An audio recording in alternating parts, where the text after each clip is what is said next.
कथा है, भोले बाबा की कथा है। अकेले कभी भी ये कार्य नहीं होता है। जिनको अकेले अभिमान हो जाता है वह कार्य कभी संपन्न नहीं होता है। इसलिए मैं प्रार्थना करती हूँ, आज तृतीय दिवस है कथा का, कि जो आपको नहीं मालूम है, नहीं समझ है, वो आकर के निसंदेह पूछ लिया करो। ठीक है, यह कोई बात नहीं होती। कल हम जब व्यासपीठ पे आए तो एक मैया आई तत्काल कुछ पूछने। यहाँ नहीं बताते, यहाँ नहीं पूछती, यहाँ तो जो चल रहा है कथा सुनो, आराम से आनंद लो। ठीक है, तो मेरे कहने का तात्पर्य यह है कि कुछ प्राप्त कर लो। आज तृतीय दिवस समापन हो जाएगा, 4 दिन की कथा और रह गई है, और मुझे नहीं लगता ये जीवन में समय कभी अच्छा आएगा।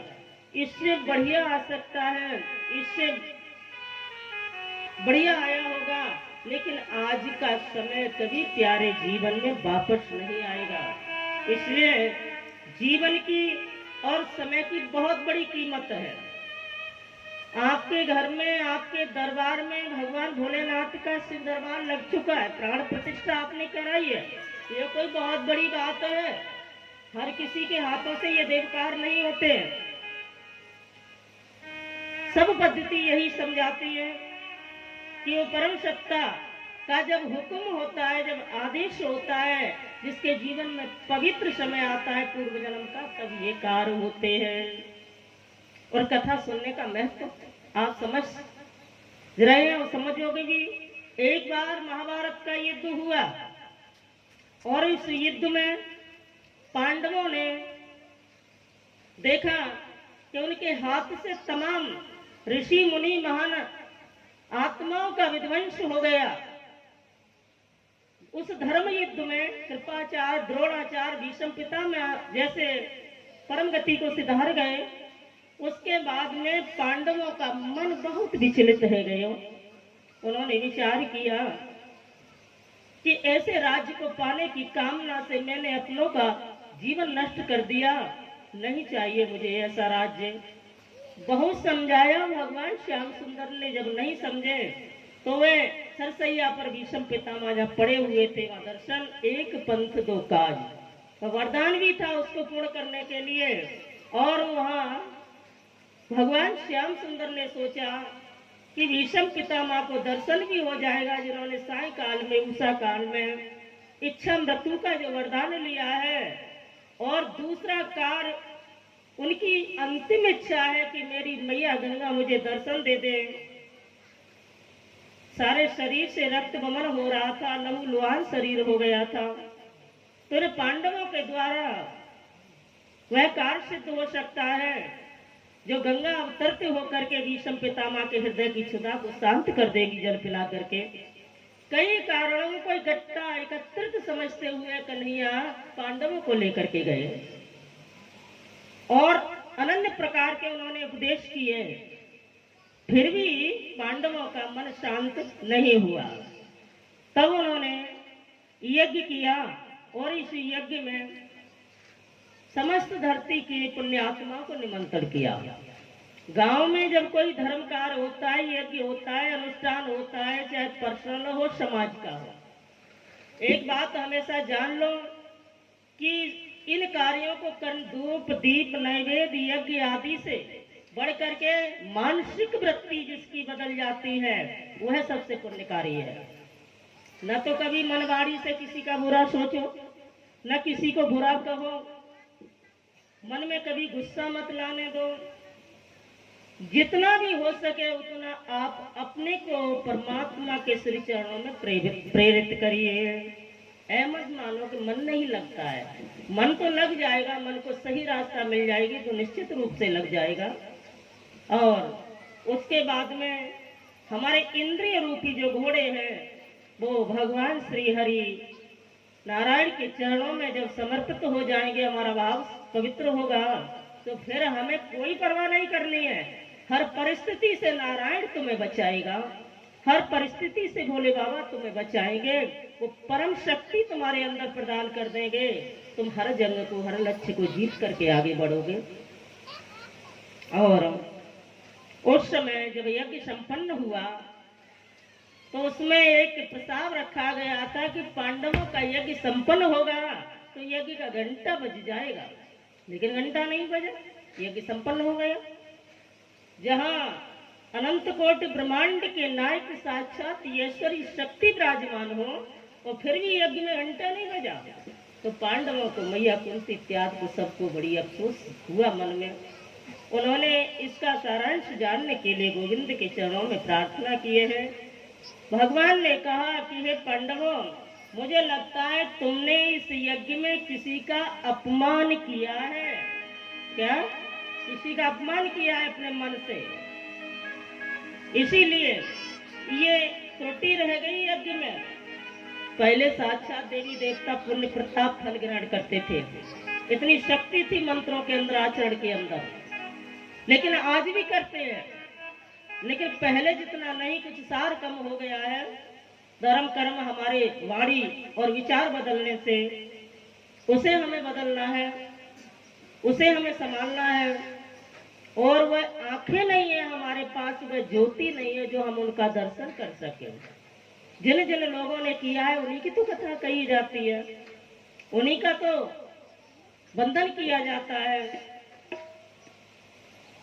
उनकी सुंदर वाणी से इतिहास सुनने में इतना आनंद आता है, काश एक बार ये विचार कर लो कि ये अच्छे कार्य हम भी कर लें तो शायद हमारा भी भगवान के यहाँ स्थान हो जाएगा। पेट तो प्यारे पशु भी भर लेते हैं, कोई बड़ी बात नहीं है, लेकिन जीवन जीने की जो एक कला होती है वो किसी संत पुरुष से सीखिए, किसी सदगुरु के चरणों में जाके सीखिए, और वही इस मार्ग को बता सकते हैं, अन्यथा कोई दूसरा नहीं। और एक दिन जब तुम्हारी लगन लग जाएगी तो याद रखना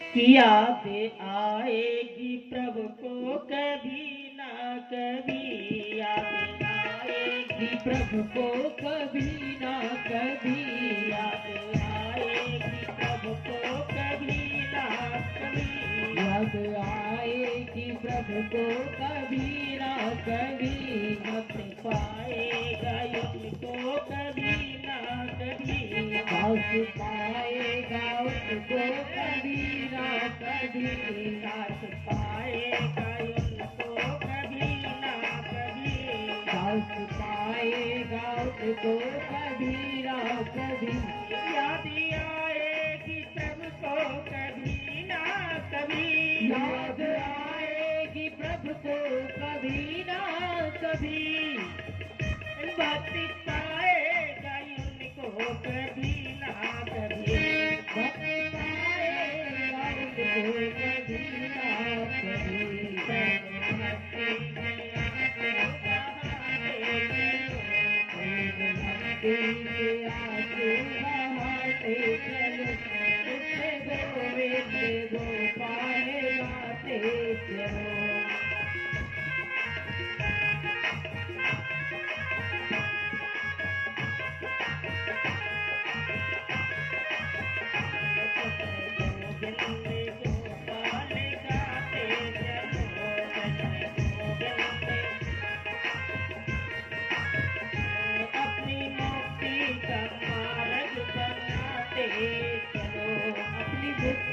का मार्ग बनाते चलो।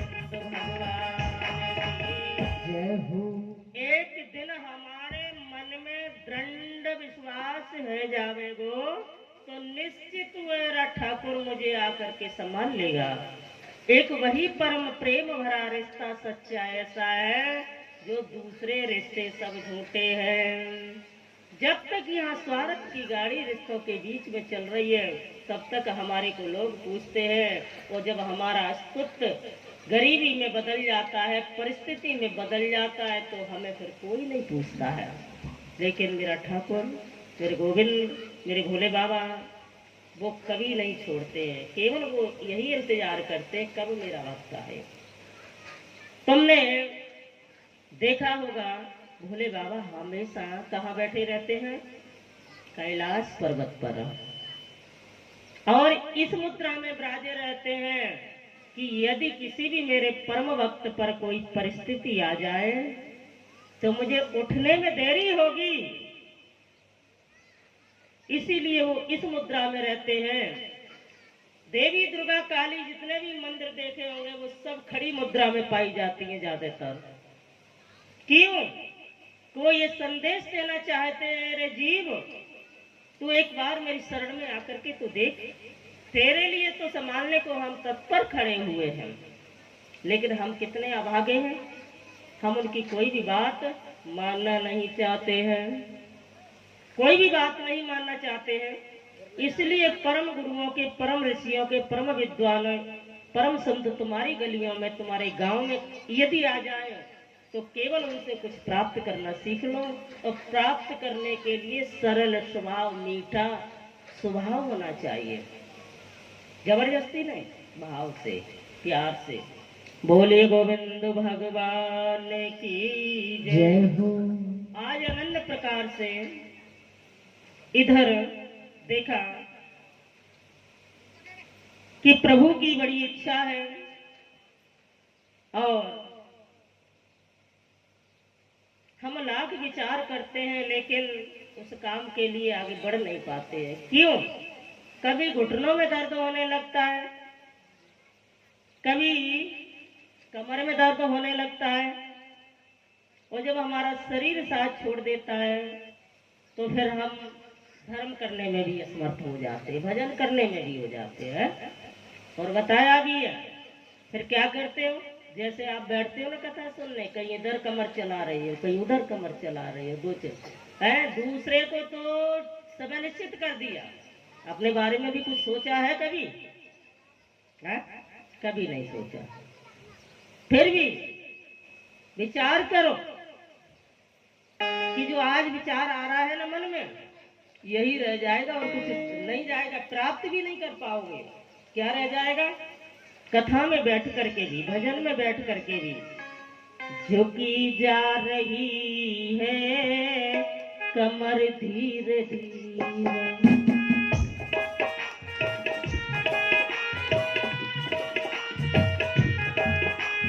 झुकी जा रही है कमर धीरे धीरे।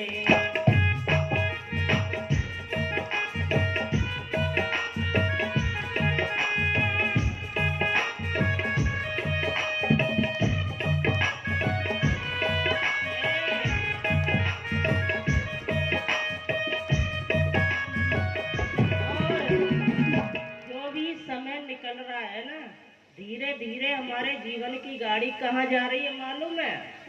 ऐसे बैठ जाते हैं जैसे कच्चा मटका बनाते समय मिट्टी का पेट चिपट नहीं जाता है, ऐसे हृदय में कभी कथा नहीं जाती है। इस शरीर रूपी घट को पहले सीधा रखो, जैसे हम बैठते हैं, तब तुम्हारे अंदर कुछ जाएगा, भेजे में भी जाएगा और हृदय में भी जाएगा। एक आध शायद अंतर्मन का तुम्हारा चक्र खुल जाए, दरवाजा खुल जाए, लेकिन इस तरीके से न घुटने का दर्द बंद होगा, न कमर का दर्द बंद होगा। वो कब होगा? ले लो हरि का भजन धीरे धीरे,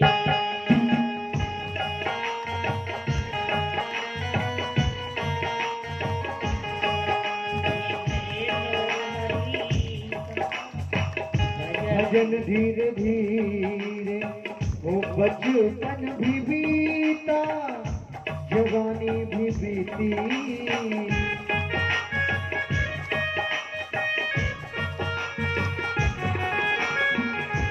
बचपन भी बीता, जवानी भी बीती, बुढ़ापे का होगा असर धीरे धीरे।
भगवान की जय जय श्री राधे श्याम।